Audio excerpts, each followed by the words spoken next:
Ready? I'm ready. All right. Hi team, we're coming to you. I just sent an email yesterday to you guys about production teams and hopefully ramping back on in the next few weeks. But there's been a lot of changes in the midst, so I wanted to go through some of those via video rather than another super long book of an email, as I'm sure you guys have received a lot of those from me in the past several months. But first, I just want to start with a little bit of a devotion.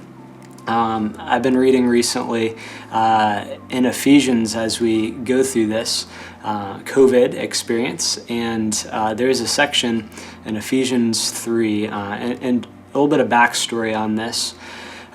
So Paul wrote this book, most scholars believe, from prison.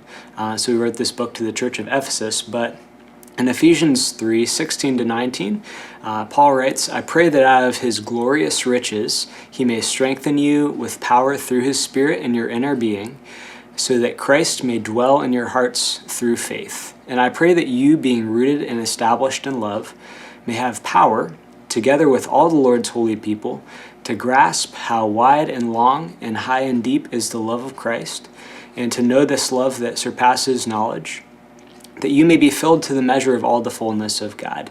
And in this time where we're not really inside the church building, but we're the church spread out in our communities, I think that's a really good passage to go back to. Like, it is the Lord's strength that's in us through his Spirit.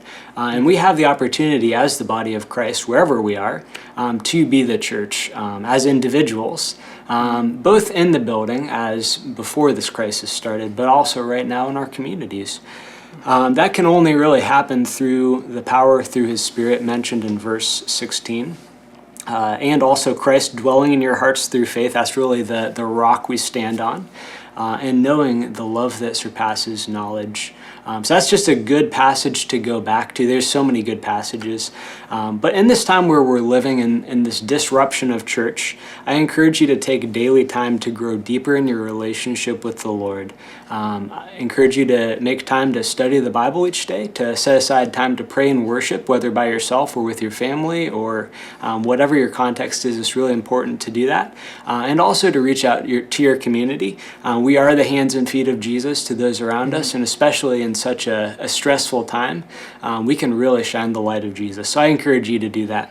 So we have a lot of updates for you, and I've asked Davis to be a part of this video to talk through a few of these. But I'm just going to launch in and try to update you on everything that might have happened behind the scenes in these last few months. So in 2016, when we started streaming to really try to engage the online community, and that has really been a godsend. The past 3 to 4 years of preparation for that has set us up so that when this started, we were ready, and you guys had a huge part in that. I watched some director cut reviews a month or so ago, and it's so cool to see how far we've come in that 4 years, just how we've changed as a church in general, but production-wise, how we've ramped up the level of quality to where we can have our whole church online during these past few months, and it's been really well received. People are so thankful for that. It's been rock solid for most people, both in content and in the actual platform itself. So thank you for all you guys have had to do with that. Thank you for flexing with us as well. I know that there's been a lot of back and forth, whether serving and then you got canceled, or things changed last minute, or we added new services. There's been a lot of things that we've just had to kind of make decisions on the fly on. And some of those have been communicated well, some of them haven't been. But thank you for flexing with us, and thank you for being a part of the church community even during this time. Definitely stay tuned for updates. We're going to try to keep you as updated as possible. We still don't have 100% of the plan for the next several months, but we do kind of have a general direction that we're going, so that's good. The other thing is we have a broad spectrum of people on our volunteer teams. Some who are not concerned with this situation, or they're very healthy, they're less concerned. Some who are very at risk, or do have to exercise more precautions. Please, if you're serving, keep that in mind. We do want to be careful out of love for those in our community around the church, but also those are on our volunteer team. Do exercise, at least safe distancing. Do be careful around each other. We do want to be a community, but we also want to be careful and wise. Also, thank you for filling out the form I sent via email. If you haven't yet, please do. That does help us when we're trying to schedule people, and also it gives us a level of your comfort in serving. That'll be super helpful for us.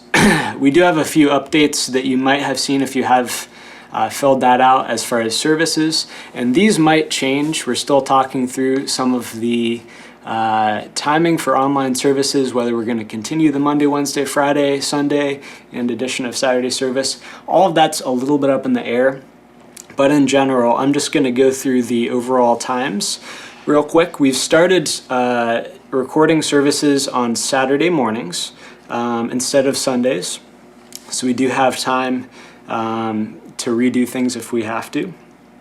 The call times for that are Saturday morning at 8 a.m.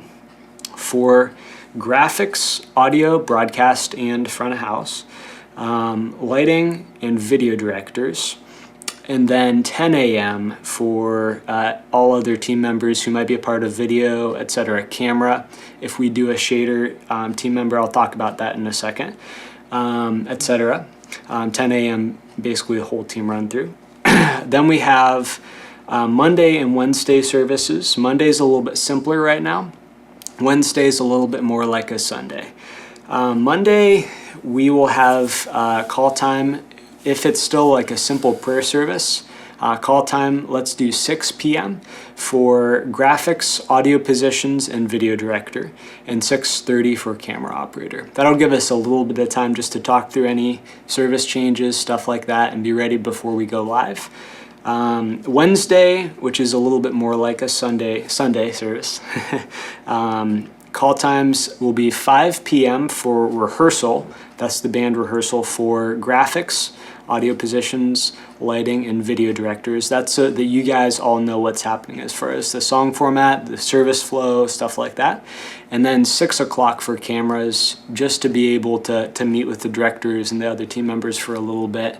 And possibly, if the worship team can do a run through, you might have an opportunity to run positions for a little bit of that as well. Sunday services, we still haven't decided when we're coming back in building for the congregation, so we're not doing Sunday services live. Again, those will be recorded on Saturdays. As we receive updates for when we're going to restart those, we'll keep you posted, but we don't know enough info on that to give you a good date on that. Plan on Saturdays, at least for the short-term future. We also have a few positions that we've changed in the past few months. One of them is we've added roaming camera. That's been really critical to the overall service looks online. It's been super helpful to have a different perspective, a little bit more like a congregation member might have, rather than just the 3 in the back of the room or from the PTZs. It has helped a ton to have roaming.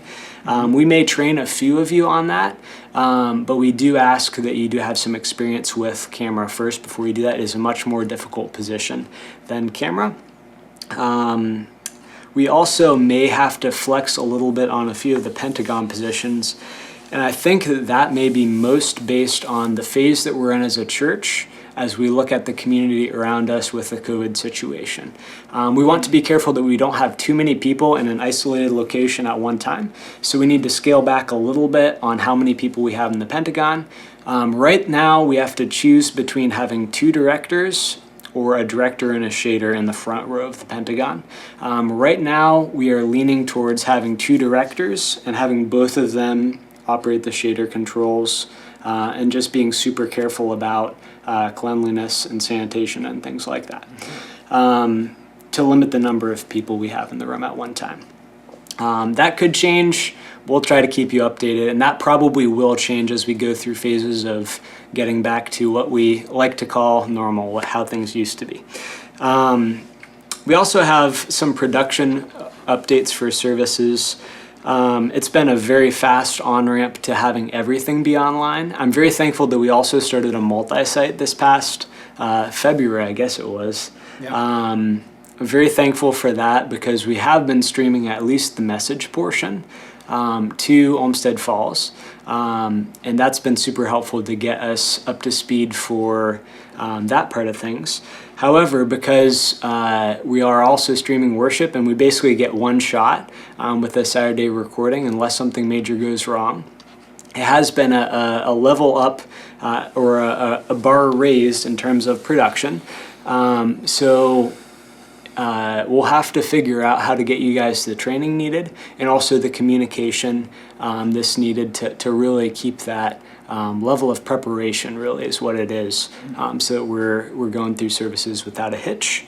One of the major changes that we've made in that area that we're going to start implementing as we start getting volunteers back on the team is using Davis more as a producer. So his thinking through the lens of the service in general, what we've talked about as a leadership team, and implementing that as a production team, whether volunteer or staff. So Davis is going to really be looking at things through the lens of here's our service order, here's the way we want our service to flow, and communicating the things that are needed beforehand for you guys as the team's running everything, but also giving feedback during.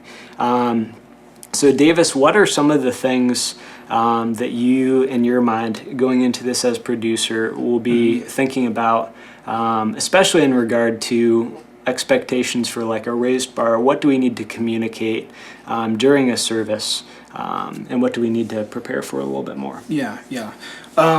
I definitely say you'll probably start hearing me and Eric and Andy all start to use the term just storytelling a little bit more. We're going to try to take this opportunity as we continue to just have online only services.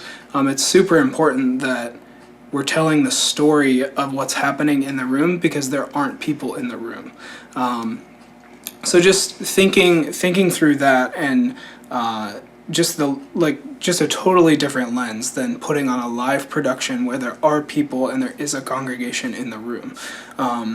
It's really important to be able to convey the same kind of feeling and message that you would feel if you were actually in the church building, but this time people are watching church in their living room. So there are little details that we will pay attention to, specifically like for graphics position, just being really ahead on slides, making sure that lyrics are going right when they need to go. And it actually wasn't too long ago before COVID services that we did switch our message slide style. And so I know like a few of the directors and a few of the graphics operators, you guys actually did get a chance to go through that, but I know that not everyone did. So just figuring out, looking at Pastor Jonathan's slides and saying like, okay, this is when they need to go, and communicating properly with the director on that. Just that two-way communication is so vital. And so it might feel weird at first because we're going to try to like retrain you guys to be able to have that communication, but after a few weeks, I think it will all go back to the way that it was, and it'll all work out great. So yeah, that's one little thing. Another huge thing is transitions. Just making sure that we're on top of transitions, and that's one thing that as the producer that I can make sure that I'm constantly in the comm reminding people, hey, this is what we have coming up. And not only transitions between songs, but transition moments in songs, transition moments between worship and message, remembering that, oh, this part of the service someone is going to read scripture, or this part of the service is Jonathan and Mary, and just making sure that all of those things glue together. So I think most of the time, most of us are thinking those kind of things in our head, but and it might feel weird for a little while, but I think it's going to ultimately really glue our team together. Just having one person who will be me and potentially someone else down the road. Just if I train a position or whatever, we don't know what that looks like yet, but just have one person as the producer communicating all of those details out loud. So I know a lot of you are probably already thinking those things in your head, but Yep. they're going to be communicated out loud now. Yeah, especially with a much shorter timeline for start of rehearsal Saturday morning to shooting the service and acting as if it's live a few hours later on that Saturday morning. There's less of an on-ramp. We used to have a few services before we really had to nail it. This time, while we're doing the Saturday morning productions, we only have one run through that's a shorter version of the service, so like not the full message, not anything like that, and then we have the service itself. So the producer role is going to be very important to be thinking from outside lens, thinking, does the service communicate what it needs to communicate to an online audience? And I know that each one of you is thinking through that from your own lens in the position that you'll serve in, but it also helps to have a central position thinking through those things. The other thing that you can do is you can come super prepared on Saturday. On Planning Center where you're scheduled, there is the option to listen through the songs.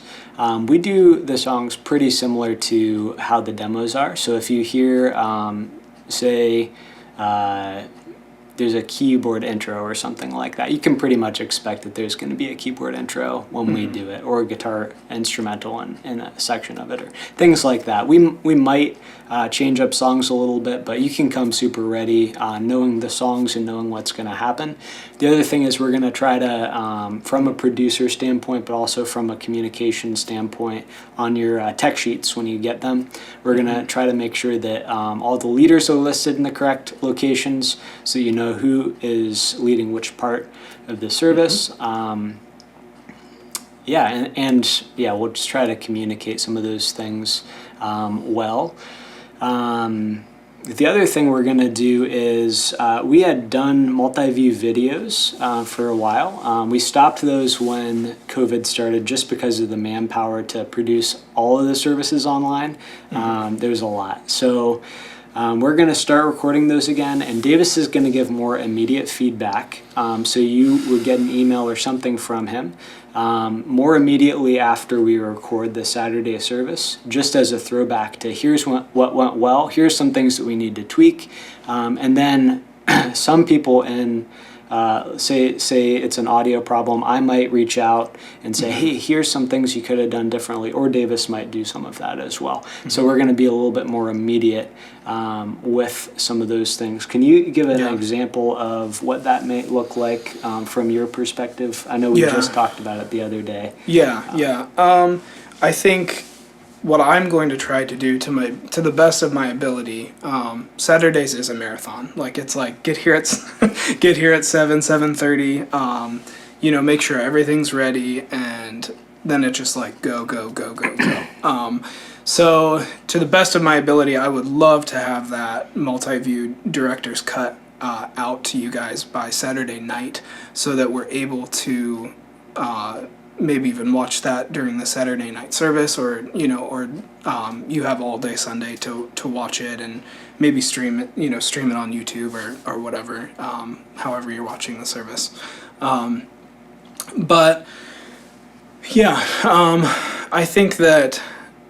I think the main thing is just I'm going to be giving critiques in the room, but and like live while they're happening, but obviously I won't be able to do that in every position. Like, I won't be at front of house all the time. I won't be in the Pentagon all the time.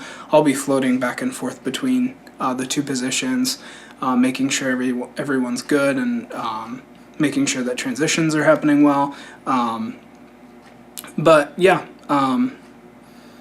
trying to think of like what else like Eric mentioned, I'll be giving more of the like the overarching type themes of of constructive ways that we can make our service better. And then if there are little details that, hey, like with our broadcast audio, our people running broadcast audio, like how can you guys work with Erik to make this EQ or this or the drum sound better, or the guitar sound better, or the keys mesh better with the guitars. Lighting ops. How can you be prepared with knowing the songs, listening to them on Planning Center before, but also just like what can you do to just to make if there's any tweaks any tweaks that like you can work with John on, like, okay, I know that some of you are comfortable with making tweaks, some of you aren't, but how can you work with John and making that work? And same thing with video and camera. I mean, I won't keep going on and on, but the goal will really just be to have a more, rather than waiting for like a team meeting together, which we do want to do at some point, but a team meeting to really go over direction just from a big picture view. We also want to be looking at week by week, making sure that we're really doing a good job and we're all doing our parts to have a cohesive and really just a good direction for our services from that lens. And one thing also that I just thought of, just popped in my head, but as we start bringing more people on board, there are 65 tech volunteers that are involved, and that means that not every single one of you are serving every week. So I would even tell people that aren't serving on a specific week, like, still watch the multi-view and the director's cut. Absolutely. Because that's going to help you the week after and the week after, and just getting that consistency from week to week is going to be huge. And it's super helpful to look at even at the way somebody else does things. You can always glean new things. I've been doing audio for 17 years. I started when I was 10 years old, and I will never stop learning. I think that's a good attitude to have. Like we all have different levels of experience, but there are always things to learn from someone else, especially when we're on a large team like ours. So that's really the goal with this, to have some good collaboration. As we have more updates, we'll try to keep you guys informed. Hopefully it won't be a super long video like this each time. It'll be smaller things, but I wanted to make sure we got a good 360 picture of some of the things that have changed in the past few months and the direction short term as we go into the summer here in about a month. But I'm really thankful for you guys as a team. You all serve so faithfully. Really love you guys and miss seeing you weekly. I know that you guys are still part of the church family, but we do definitely feel the loss of having you guys with us weekly or bi-weekly or once a month, or however much you currently serve. And we look forward to getting you back in the rotation. Please feel free to reach out to especially myself or Davis if you have any questions. Happy to answer anything. And fill out that form if you haven't already. That would be super helpful to us. I've got a ton of responses already, and those are helping us plan out for the next few months. I'm going to go back to Ephesians 3 here. This is a great benediction for our team. It's a good reminder to me, like, we may have abilities, we may have talents, but in reality, it's the Lord's strength, and it's really the church at large where we have impact. So this is just a really good reminder here. This is verse 20 and 21 of Ephesians 3. It says, "Now to him who is able to do immeasurably more than all we ask or imagine, according to his power that is at work within us, to him be glory in the church and in Christ Jesus throughout all generations, forever and ever. Amen." And I'll leave you guys with that. I'm super excited to see you guys again as we get back into the rotation. Have a great week.